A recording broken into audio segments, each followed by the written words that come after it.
Hey, welcome to InfoComm 2026. I'm Ricardo with OnSign, and here we're going to show you another way that you can use AI to increase the reliability of your network, okay? So here we have an OnSign account where we have this feature that we call monitoring.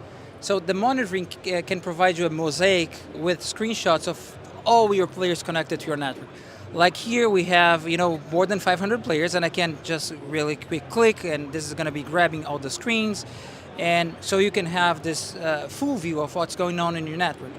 In addition to that, at server level, we are doing video analysis to track if anything wrong is happening.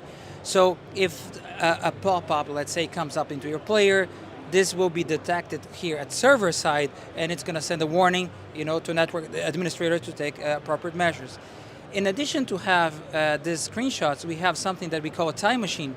So you can go back in time and see what was playing on your players, on any one of your players, up to 7 days before. So this provides you also a way to audit if everything was playing right, not just now, but also in the past. If you want to see more, just go to onsign.com.